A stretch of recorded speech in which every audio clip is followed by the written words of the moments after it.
Hello dear students, welcome to Gurukul Vishwamitra YouTube channel. Gurukul Vishwamitra YouTube চ্যানেলে তোমাদেরকে স্বাগত জানাচ্ছি। আমি শিশির। আজকে আমি যে মুহূর্তে দাঁড়িয়ে তোমাদের জন্য এই ভিডিওটি করছি সেটা হচ্ছে 31শে ডিসেম্বর 2024।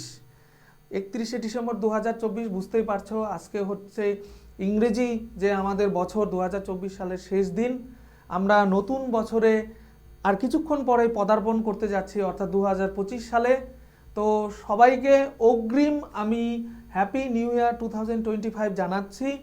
এইবার নতুন যেটা ইংরেজি বর্ষ, সেই বর্ষে পদার্পণ করছি আমরা, সেই ক্ষেত্রে তো আমাদের একটা আনন্দ উন্মাদনা থাকবেই, আমাদের প্রাণ চঞ্চলতা থাকবে। আমরা নতুন রূপে নতুনভাবে অনেক কিছুই করার চেষ্টা করব, কিন্তু এর মাঝখানে আজকে যে বিশেষ একটা বিষয়ে তোমাদেরকে আপডেট দিতে চলেছি, যেটা আমাদের কিছুটা হলেও উৎকণ্ঠার বিষয়, সেটা হচ্ছে আমাদের যে রেলের আরপিএফ কনস্টেবল পোস্ট রয়েছে, সেই পোস্টে যে লোক নিয়োগের যে পরীক্ষা বা সিবিটি এক্সাম, যেটা কম্পিউটার বেসড টেস্ট, সেটার ব্যাপারে কিন্তু এখনো পর্যন্ত কোনো আপডেট পাওয়া যাচ্ছে না।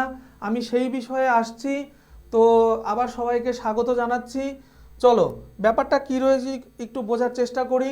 তো এখানে বলাই রয়েছে, তোমরা বুঝতেই পারছো যে latest update RPF exam date 2024, কি হবে এক্সাম স্ট্র্যাটেজি। অর্থাৎ আরপিএফ কনস্টেবল পোস্টের জন্য ইতিমধ্যে অ্যাপ্লাই কিন্তু হয়ে গেছে, ঠিক আছে, কনস্টেবল পোস্টের জন্য অ্যাপ্লাই কিন্তু হয়ে গেছে।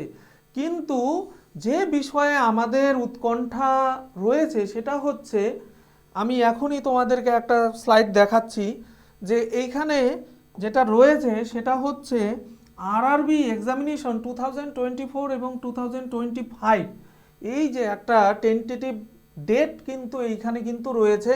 সেইখানে 4 নাম্বার যে জায়গাটি রয়েছে, সিরিয়াল নাম্বার, সেইখানে রয়েছে নাম্বার অফ ভ্যাকেন্সিজ হচ্ছে 4208 এবং পোস্টের নাম হচ্ছে কনস্টেবল। অর্থাৎ আরপিএফ কনস্টেবলের পোস্টের ব্যাপারে কিন্তু বলা হয়েছে, সেখানে 4208টি পোস্ট রয়েছে এবং সিইএন অর্থাৎ সেন্ট্রালাইজড এমপ্লয়মেন্ট নোটিফিকেশন যে নাম্বার, সেটাও রয়েছে। সব থেকে গুরুত্বপূর্ণ এই ব্যাপারগুলো তো গেলই, সব থেকে গুরুত্বপূর্ণ যে জায়গাটা রয়েছে সেটা হচ্ছে এই এক্সাম ডেটের বিষয়ে, এই জায়গাটা নিয়ে। এখানে প্রথমেই দেখতে পাচ্ছ যে 8/1/2025 থেকে 10/1/2025 এরকম একটা কিন্তু ডেট রয়েছে। তাহলে আজকে আমি তোমাদের প্রথমেই বলে নিয়েছি যে আজকে যে মুহূর্তে দাঁড়িয়ে তোমাদের সামনে এই ভিডিওটি আমি করছি সেটা হচ্ছে 31শে ডিসেম্বর, অর্থাৎ আর কিছুক্ষণ বাদেই কিন্তু 1 জানুয়ারি 2025-এ আমরা পদার্পণ করতে চলেছি। কিন্তু এখনো পর্যন্ত রেলের অফিসিয়াল যে ওয়েবসাইট, সেইখান থেকে এখনো পর্যন্ত কিন্তু কোনো রকমের আপডেট পাওয়া যায়নি। অর্থাৎ ছাত্রছাত্রীরা যারা তোমরা ইতিমধ্যে অ্যাপ্লাই করে রেখেছো এই পোস্টের জন্য, তারা কবে থেকে অ্যাডমিট কার্ডটা পাবে বা কিভাবে অ্যাডমিট কার্ড ডাউনলোড করতে পারবে, সেই ব্যাপারে কিন্তু তথ্য পাওনি।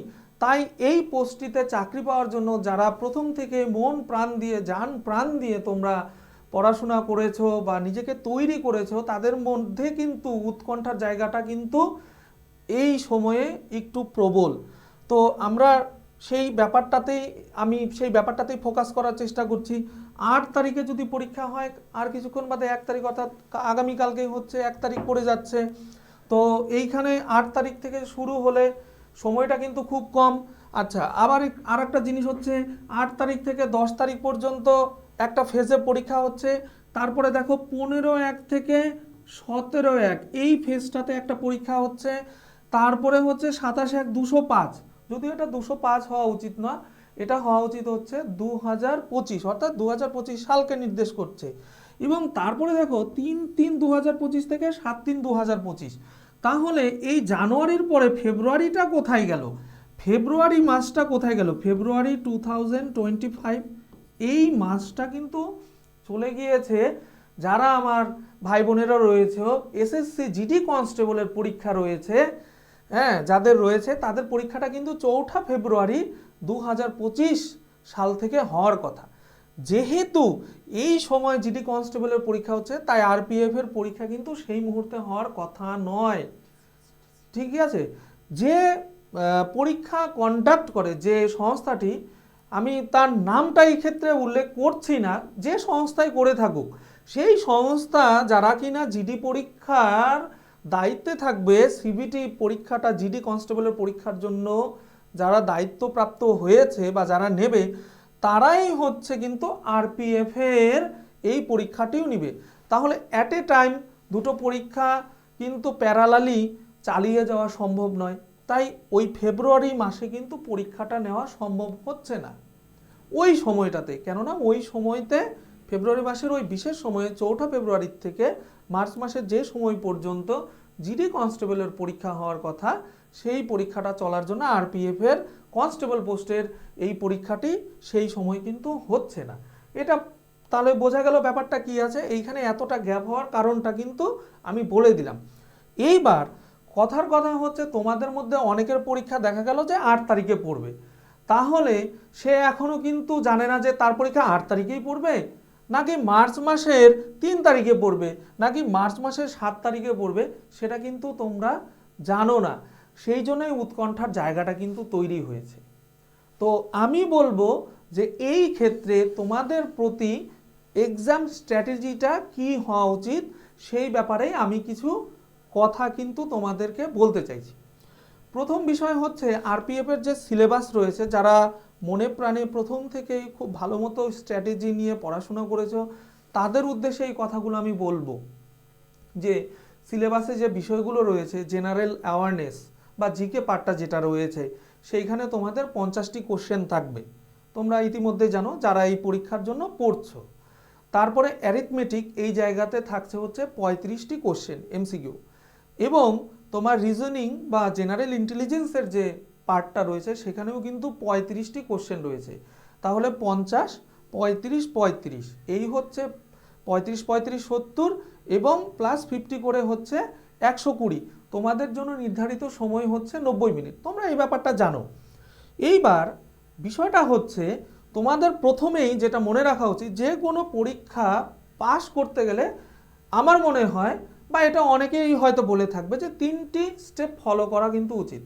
প্রথমে হচ্ছে তোমার শেখার যে স্তরটি, তুমি শেখো, লার্ন করো, ইউ হ্যাভ টু লার্ন, তোমাকে শিখতে হচ্ছে, তুমি স্টাডি করো। তারপরে যেটা করা উচিত সেটা হচ্ছে, তুমি যে জিনিসটা স্টাডি করলে বা শিখলে, সেটাকে কিন্তু তোমার রিভিশন বা রিভাইজ করা উচিত।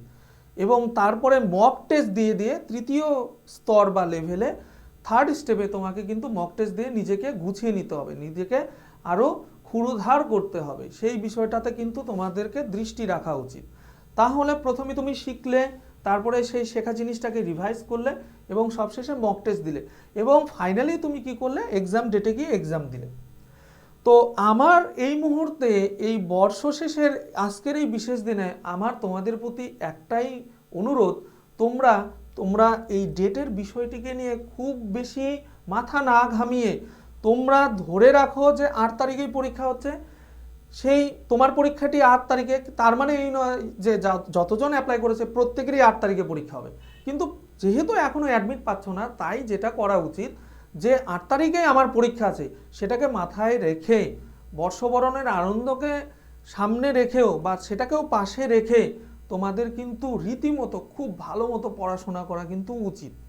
কেননা ইটস আ কন্টিনিউয়াস প্রসেস। কোন জিনিসটা, তোমাকে যদি সরকারি চাকরির পরীক্ষায় সফল হতে হয়, তাহলে এটা কিন্তু সবসময় মাথায় রাখতে হবে বা মনে রাখতে হবে যে সব পড়াই কিন্তু সব জায়গায় কম বেশি কাজে লাগে।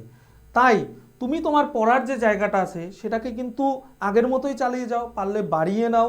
নতুন বছরের নব উদ্যমে তুমি তোমার পূর্ণ শক্তিকে কাজে লাগিয়ে পরীক্ষাটা দাও। এই ব্যাপারটাই কিন্তু আমার তোমাদের বলার মুখ্য একটা কারণ বা উদ্দেশ্য ছিল। সেই জন্য আমি বলবো যে তোমরা খুব বেশি চিন্তিত না হয়ে যেটা করবে, সেটা হচ্ছে ডেটের পিছনে না দৌড়ে পড়াশোনার পিছনে দৌড়াও, এবং যেভাবে পড়াশোনা করছিলে সেই পড়াশোনার মাত্রাকে আরও বাড়িয়ে দাও। তাই পরীক্ষা 8 তারিখে হোক বা 28 তারিখে হোক, সেটা বড় কথা নয়। বড় কথা হচ্ছে তোমার যে স্টাডি করার জায়গাটা রয়েছে, তোমার যে প্রিপারেশন, সেই জায়গাকে তুমি কি করো, আরও ক্ষুরোধার করো।